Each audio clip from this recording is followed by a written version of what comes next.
Aku tidak pernah menyangka pekerjaan sebagai teknisi bangunan tua bisa membawaku pada sebuah rahasia kelam yang tersembunyi selama puluhan tahun. Namaku Raka, 32 tahun, dan aku ditugaskan untuk ikut memeriksa sebuah pabrik tebu tua di Tulungagung, Jawa Timur, pabrik yang sudah tutup sejak tahun 1998. Pabrik itu sudah lama terbengkalai. Sebagian bangunan utama masih berdiri, tapi berdebu dan rapuh, seperti menyimpan kenangan yang tak ingin diceritakan. Ada satu area yang sejak awal membuatku penasaran, gudang nomor 7. Mandor yang menemani aku kerja berkata singkat, "Jangan ganggu itu, Mas. Gudang itu ditutup paksa setelah kecelakaan mesin besar waktu pabrik masih beroperasi. Ada beberapa pekerja yang tewas di sana, dan sejak itu tak ada yang berani mendekat." Saat aku melihat pintu gudang itu, gembok besar dan rantai tebal menutup rapat. Tidak ada jendela, hanya tembok kusam berjamur dan retak di sana-sini. Hawa di sekitarnya terasa lebih dingin dan berat, seperti menyimpan sesuatu yang tak terlihat. Malamnya, aku menginap di mes tua milik pabrik. Saat angin dingin menyusup lewat celah-celah jendela, aku mendengar suara aneh dari arah gudang itu, seperti langkah kaki berat dan gesekan logam di lantai beton. Aku menyalakan senter dan mengarahkan ke arah pintu gudang yang terkunci itu. Dari celah ventilasi kecil, aku mencium bau logam berkarat dan bau asam yang menusuk hidung. Tiba-tiba, aku mendengar sesuatu yang membuat bulu kuduk merinding. Nafas berat, panjang, dan berulang, seolah ada yang terjebak di balik pintu itu. Malam itu, aku sadar, gudang itu bukan sekedar ruang kosong. Ada sesuatu yang tak bisa dijelaskan, yang masih bertahan setelah 25 tahun. Selamat datang di ruang sunyi. Pagi itu, setelah kejadian malam sebelumnya, aku merasa ada sesuatu yang terus menarik pikiranku ke arah gudang nomor 7.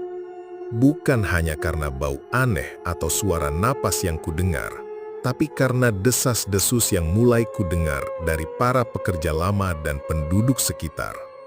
Aku menemui Pak Darmo, seorang pria tua yang sudah puluhan tahun bekerja di pabrik itu sebelum penutupan. Duduk di teras rumah kayunya yang sederhana, ia menatapku dengan mata yang tajam. "Mas Raka, aku sudah bilang, jangan main-main sama gudang itu," katanya sambil menghisap rokok kretek pelan. "Ada apa sebenarnya, Pak? Kenapa gudang itu selalu ditutup rapat dan dijauhi semua orang?" Pak Darmo menghela napas panjang. "Dulu, waktu mesin penggiling tebu itu rusak parah, ada kecelakaan besar di dalam gudang itu. Beberapa pekerja terjebak dan suara mereka terakhir kali terdengar di sana. Tapi waktu dicari, yang ditemukan cuma jejak darah dan alat-alat rusak. Tubuh mereka hilang." Aku terdiam. Rasanya sulit dipercaya, tapi tatapan Pak Darmo membuatku yakin dia tidak bercanda. Sejak saat itu, banyak yang bilang gudang itu angker. Kadang-kadang, kalau malam Jumat, terdengar suara jeritan dan langkah kaki dari dalam sana. Tapi kalau dicek, pintunya tetap terkunci. Aku menatap jauh ke arah gudang yang tertutup rapat. Rantai besi berkarat menempel kuat pada gembok besar. Apa mungkin mereka masih di sana, Pak? Atau ada sesuatu yang lain? Pak Darmo menyenyum getir. "Yang pasti, gudang itu bukan sekadar ruang kosong, Nak. Ada yang tak bisa dijelaskan. Jangan sampai kau jadi salah satu yang hilang." Hari itu, aku meninggalkan rumah Pak Darmo dengan kepala penuh tanda tanya dan hati yang semakin berat. Namun, rasa ingin tahuku sudah tidak bisa dibendung lagi. Malam itu, aku duduk bersama Bima, teman baru yang juga tertarik dengan misteri pabrik ini. Dia bekerja sebagai peneliti sejarah lokal dan punya akses ke arsip lama yang sulit dijangkau. "Aku dapat dokumen lama dari perpustakaan kabupaten," katanya sambil membuka map lusuh.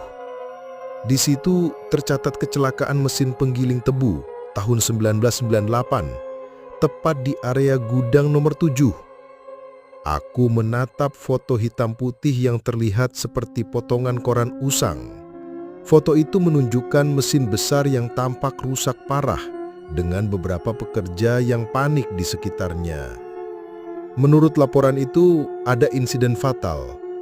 Beberapa operator terjebak di dalam mesin saat sedang perbaikan. Tapi anehnya, jumlah korban dan detail kejadiannya tidak pernah dipublikasikan secara resmi. Semua dibungkum rapat. Aku merasa bulu kuduk berdiri. Lalu bagaimana dengan tubuh mereka?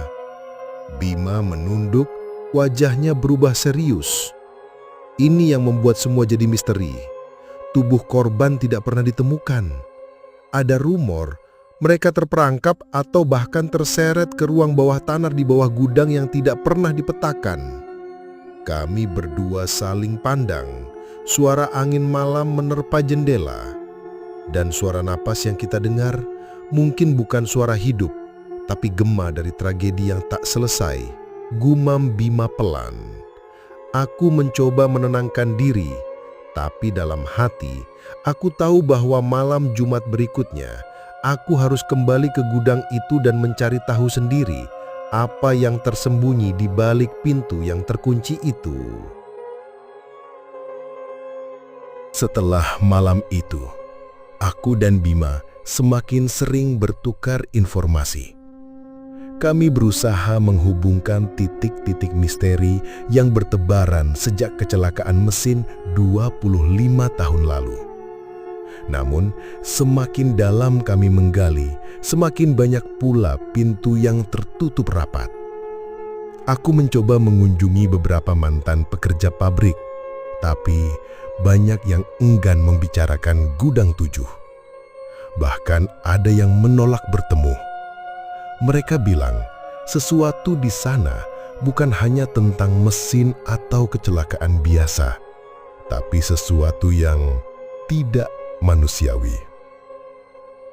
Suatu sore, aku berkesempatan bertemu dengan Pak Sukir, seorang pekerja senior yang sudah pensiun. Duduk di warung kopi pinggir jalan desa, kami ngobrol panjang. Aku waktu itu sedang shift malam, ujarnya membuka cerita. Mesin penggiling rusak, kita diperintahkan masuk ke gudang untuk memperbaiki. Tapi sesuatu aneh terjadi.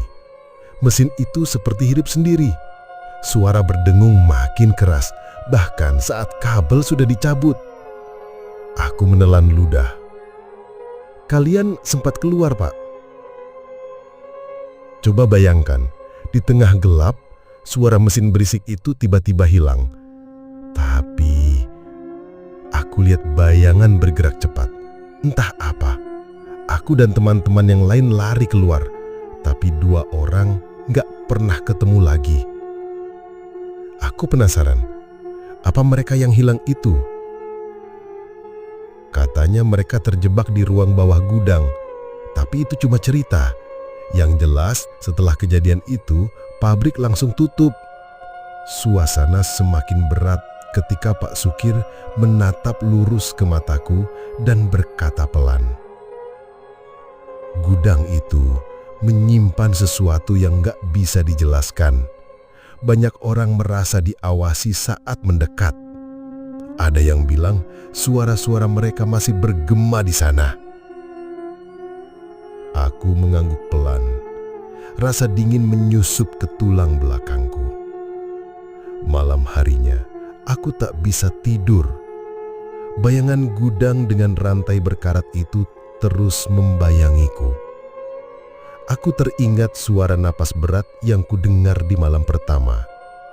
Aku mulai bertanya, apakah suara itu mungkin benar-benar jiwa-jiwa yang terperangkap atau sesuatu yang lain? Tak kusangka, pesan masuk dari Bima mengagetkanku. Aku dengar dari satpam, ada orang baru yang mencoba masuk ke area pabrik tadi malam. Katanya, suara rantai bergeser. Jantungku berdetak cepat. misteri itu mulai membuka pintu lebih lebar, dan aku tak yakin siapa yang akan terseret ke dalamnya. Hari-hari berlalu, tapi rasa penasaran dan kegelisahan kami justru makin menjadi. Suara rantai yang terdengar di malam hari bukan sekadar desas-desus lagi, tapi sesuatu yang nyata dan menakutkan. Aku dan Bima memutuskan untuk berjaga lebih dekat ke gudang itu pada malam Jumat berikutnya. Kami membawa alat perekam suara, kamera infrared, dan senter cadangan. Angin malam yang dingin menusuk kulit, membuat bulu kuduk berdiri. Kami bersembunyi di balik reruntuhan bangunan tua, sekitar 10 meter dari pintu gudang yang terkunci rapat dengan rantai karat besar. Waktu menunjukkan pukul 2 dini hari saat suara itu datang. "Dengar itu," bisikku pelan. Suara rantai bergesekan pelan, seperti ada yang mencoba membuka pintu dari dalam. Namun tidak ada angin, dan tak seorang pun terlihat. Tiba-tiba, sebuah bayangan melintas cepat di sisi pintu, membuat kami terkesiap. "Lihat, ada sesuatu," kata Bima dengan suara gemetar. Kami mencoba merekam gerakan itu, tapi bayangan itu menghilang secepat munculnya, seperti kabut yang ditiup angin. Selama berjam-jam kami mendengar suara napas berat, suara langkah kaki, dan bisikan yang tak jelas. Kadang terasa sangat dekat, kadang menghilang tanpa jejak. Bima mulai terlihat sangat kelelahan. Matanya merah dan tampak seperti tak tidur semalaman. Aku sendiri merasa tubuhku dingin, seolah ada sesuatu yang menyedot energi. Saat fajar mulai menyingsing, kami memutuskan pulang. Namun, aku sempat menoleh ke arah pintu gudang dan melihat sesuatu yang membuat darahku membeku. Sosok samar berdiri di balik pintu, berwajah kosong, tanpa mata, hanya lubang gelap yang menatap lurus ke arah kami.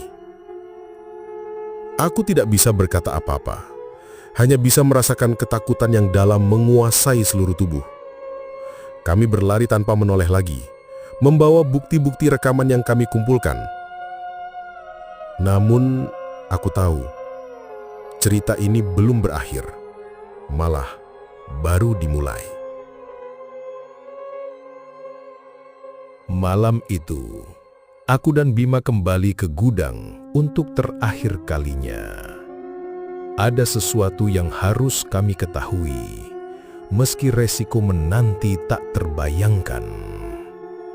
Kami membawa alat pendeteksi suhu dan kamera termal, berharap bisa melihat lebih jelas apa yang tersembunyi di balik dinding dan pintu yang terkunci itu. Saat kami mendekat, udara di sekitar semakin dingin, menusuk tulang. Bunyi rantai bergesekan kembali terdengar, lebih keras dan jelas dari sebelumnya. Aku menarik napas dalam-dalam, memegang erat tangan Bima. "Kita harus buka pintu ini, Bima. Ini satu-satunya cara." Bima mengangguk, wajahnya tegang, tapi penuh tekad. Dengan hati-hati, kami mulai membuka rantai yang sudah berkarat berat. Suara rantai menggores logam bergema di keheningan malam. Pintu perlahan terbuka, mengeluarkan bau lembab dan bau logam tua yang menusuk. Di dalam, kami melihat ruangan penuh peralatan pabrik yang berkarat, bercampur dengan tumpukan kayu dan kotak-kotak berdebu. Namun yang paling membuat kami terpaku adalah sosok tergeletak di sudut, samar tertutup kain lusuh. Saat aku mendekat dan mengangkat kain itu perlahan, aku menemukan sesuatu yang membuat darahku membeku. Sebuah boneka tua, lusuh, dengan wajah retak dan mata kosong yang seolah menatap langsung ke dalam jiwaku. Tiba-tiba, suara bisikan memenuhi ruangan. "Jangan tinggalkan aku." Aku dan Bima saling berpandangan, jantung berdegup kencang. "Lastri," bisik Bima, "itulah nama yang selalu kudengar." Kami sadar bahwa rahasia paling gelap bukan tentang kecelakaan mesin semata, tapi tentang jiwa-jiwa yang terperangkap di sana, menunggu pembebasan atau mungkin balas dendam. Kami keluar dari gudang dengan hati berat, membawa cerita yang tak akan pernah kami lupakan. Setelah semua yang kami lihat dan alami, aku sadar satu hal. Ada batas antara dunia kita dan sesuatu yang tak bisa dijelaskan dengan akal sehat. Gudang nomor 7 bukan hanya gudang tua yang kosong. Ia adalah tempat di mana masa lalu bertemu dengan kekalutan yang tak terucapkan. Kecelakaan mesin yang menelan beberapa nyawa bukan sekadar tragedi biasa. Tubuh yang hilang, suara-suara yang terus bergema, dan bayangan tanpa wajah itu adalah saksi bisu dari sebuah luka yang tak pernah sembuh. Orang-orang yang dulu bekerja di sana mungkin sudah pergi, tetapi sesuatu dari mereka masih bertahan, terperangkap dalam ruang dan waktu yang salah. Boneka tua itu yang mungkin terlihat remeh, menjadi simbol kesendirian dan harapan yang terbungkam. Aku percaya, tidak semua luka bisa ditutup dengan waktu. Beberapa luka justru semakin dalam ketika dibiarkan tersembunyi. Dan beberapa rahasia lebih baik tetap tersembunyi.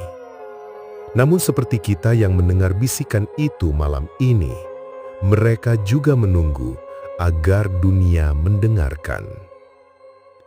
Apakah kita siap untuk membuka pintu yang selama ini terkunci? Atau kita cukup tahu bahwa ada hal-hal yang lebih baik dibiarkan dalam gelap? Cerita ini belum selesai. Ia baru permulaan dari ruang sunyi yang lebih luas dan lebih dalam dari yang pernah kita bayangkan.